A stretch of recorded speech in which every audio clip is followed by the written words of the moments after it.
പോവൂലടാ. നിന്നെ വിട്ട് ഇവിടെ ഒക്കെ വിട്ട് പപ്പയും മമ്മയും സണ്ണിച്ചാനും ബേബാൻഡിയും ഒക്കെ വിട്ട് ഞാൻ എന്താ അത് ഓർക്കാഞ്ഞത്? എല്ലാം എല്ലാ കാലത്തും ഒരേമാതിരി ആവില്ലല്ലോ.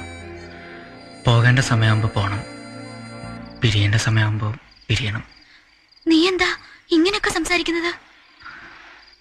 സത്യമല്ലേ ഞാൻ പറഞ്ഞത്? കല്യാണം കഴിഞ്ഞാൽ പിന്നെ എന്തായാലും ഇവിടെ നിൽക്കാൻ പറ്റില്ലല്ലോ. പോണം, എവിടേക്കായാലും പോണം, എത്ര ദൂരത്തേക്കായാലും പോണം. പിന്നെ നിനക്ക് നിൻ്റേതായ ലോകം, നിൻ്റേത് മാത്രമേ 100 കൂട്ടം കാര്യങ്ങൾ. അതിനിടയ്ക്ക് വല്ലപ്പോഴും ഒരു കത്ത്, അല്ലെങ്കിൽ ഫോൺ കോൾ, ഒരു ബർത്ത്ഡേ ഗിഫ്റ്റ്, ഒരു ന്യൂ ഇയർ കാർഡ്. പിന്നെ ചിലപ്പോൾ തിരക്കിനിടയിൽ അത് മറക്കും. എല്ലാ ഫ്രണ്ട്ഷിപ്പ്